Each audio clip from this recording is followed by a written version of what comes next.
So to this point, Donald Trump hasn't really said much about what's going on in Gaza since the Israeli destruction of Gaza began.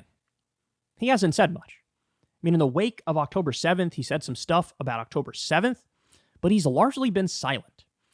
And my guess is that was kind of strategic because he sees how there's a tremendous amount of backlash over what Joe Biden is doing.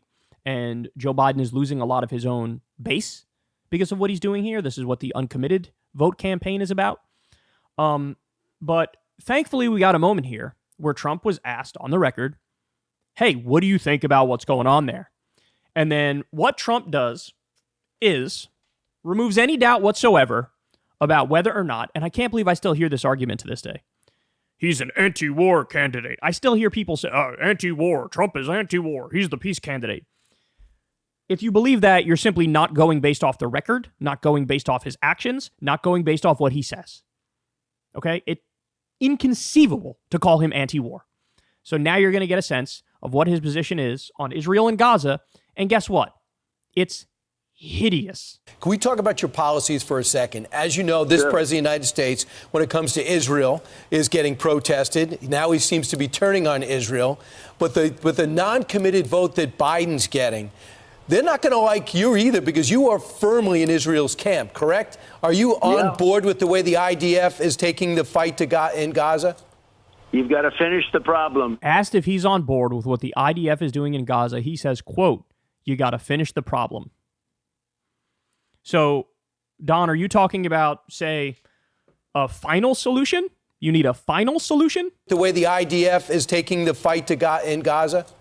You've got to finish the problem. You had a horrible invasion. It took place. It would have never happened if I was president, by the way. As you know, Iran was broke, Brian. They were broke. They had no money for Hamas, for Hezbollah. They were broke. This would have never happened. And for another reason, they wouldn't have done it to me. I guarantee you that. Trump moved the embassy to Jerusalem. Trump did the Abraham Accords. The whole point of the Abraham Accords is to normalize relations between Israel and other Arab countries in the region. The whole point of it is a giant middle finger to Palestinians to say, you don't count, you don't matter. We're going to prove to you that you don't count and you don't matter, and nobody's going to help you with your problem. Well, guess what? That was one of the catalysts which led to October 7th. It was Trump's actions, moving the embassy to Jerusalem and doing the Abraham Accords, which helped spark October 7th, where Palestinians said, Hamas said, oh, we're going to remind the world that we matter. We're going to remind the world that you can't work around us. And he's out here saying, like, it wouldn't have happened. It happened in part because of you. Jesus Christ. Did this because they have no respect for Biden, and frankly, they got soft. And what happened here is incredible. That should never have happened. Likewise, Russia would never have attacked Ukraine. Never. You know it. Everybody knows it. And that wouldn't have happened. A long-standing political disagreement and crisis.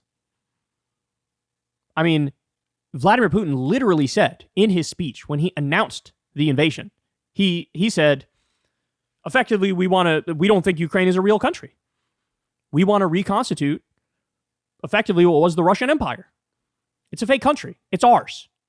He has all this backstory and all this meticulous, skewed history that he believes in to justify and rationalize taking it by force.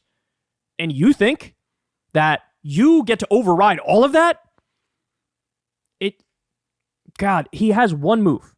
His move is, let me suck myself off and act like everything under Biden and Democrats are horrible, terrible, nothing good ever happens. Worst president ever. I'm the best president ever. It's like a first grader's way of discussing politics. Under me, everything's great. Nothing bad ever happens. Under him, everything bad happens. It's like, are you even trying? This is so low effort. Everybody knows it, and that wouldn't have happened. This is all on Biden. Do you think the president's in the process of abandoning Israel? I do believe that. Do you think the president is in the process of abandoning Israel? I do believe that, he said. Joe Biden has given Israel a complete and utter green light. He's arming Israel.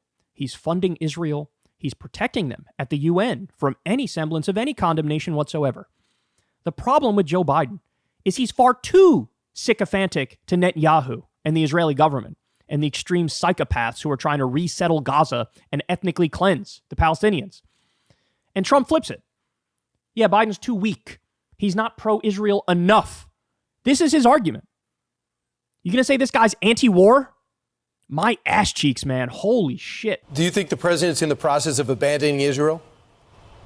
I do believe that, but I don't think he knows where he is, frankly. I think you could ask him a question right now, ask him the same question. I don't think he knows what to say about many subjects, actually. It's really the people that surround him. It's the fascists and the communists that surround him. They're making the calls. They're calling the shots. He's not calling the shots. Mr. President, what did you feel about Kamala Harris calling for a ceasefire in Gaza? Is that something that you support? Is that something that is totally off the table right now for you? Look, I hate seeing what's happening. Again, it would have never happened. This attack on Israel and likewise Israel's counterattack, which is what it is, would never have happened if I was president. And you know that, Lawrence. This would have never happened. And it's so horrible to watch it. All right, there you go. So he said, quote, "You've got to finish the problem," when asked about the IDF's actions in Gaza. And he makes very clear that he's in favor of the carnage and the brutality. Here, one more time. This is all on Biden. Do you think the president's in the process of abandoning Israel? I do believe that. So Biden's abandoning Israel. He's too weak. He doesn't support them enough. And the IDF needs to, quote, "finish the problem." Guys, it's what we saw in the first term, right? He surrounded himself with neocon John Bolton, with neocon torture Gina Haspel. And he was incredibly hawkish. He increased drone strikes by over 400%. He kept us in Iraq and Afghanistan. He assassinated General Soleimani, a top Iranian commander who was on the ground fighting ISIS, by the way. So we were acting as de facto the Air Force for ISIS. Trump tried to coup Venezuela. He ripped up the Iran agreement, an agreement they were following to a T. He pulled out of the Paris Climate Accord. Now he says he wants war with Mexico. He wants to designate the cartels as terrorists, and then we would allow us to do airstrikes. He armed Saudi Arabia as they did a genocide in Yemen. And as we already discussed, he did the Abraham Accords, which was a massive middle finger to the Palestinians, and he moved the embassy, which was a massive middle finger to the Palestinians. So his record is one of hawkishness. And he's making very clear here that he would either do exactly what Biden is doing, or he would go further in supporting Israel because Biden's looking like he's going to abandon Israel. And he would tell the IDF, you got to finish the job. So, look, we don't have to guess, right? We don't have to guess. We saw what happened when a top ally of ours was committing a genocide. Yemen. Saudi Arabia is doing a genocide in Yemen with our funding and our arms. And what did Trump do? He vetoed a bipartisan bill that was passed with, I believe it was Bernie Sanders and Senator Mike Lee. He vetoed a bill which would have stopped U.S. support for Saudi Arabia as they do a genocide in Yemen. Would have cut off the money and the arms. It passed in the Senate. Trump vetoed it. Why? Because he's cucked to Saudi Arabia. They have all these financial dealings. Same thing goes with Israel. He would do the same thing. If there was a permanent ceasefire bill that came out tomorrow and it passed both houses of Congress, Trump would veto it.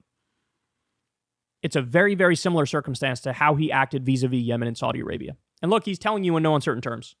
That's what he's doing here. So people need to wake up as to what it would be like under him. This is not in any way, shape, or form to excuse Biden's horrific actions. It's just to make crystal clear for everybody, the idea that Trump would be better is beyond ludicrous. All right, guys, that's the show. I love you all very much. Everybody, please subscribe to the channel. It helps out massively.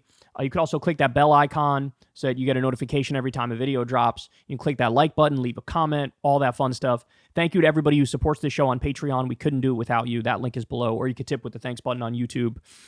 Crystal, Kyle, and friends this week will be a reaction to the State of the Union address. We have the State of the Union. Oh boy, Biden better pack up on that Adderall, bro. He's going to need it. So, bunch of stuff to look forward to. All right, guys, have a great rest of your day, and I'll talk to you tomorrow. Hey, y'all, do me a favor and like and subscribe. It helps out big time in the algorithm. Click the bell as well for notifications when videos drop, and watch that video on screen right now. You know you want to.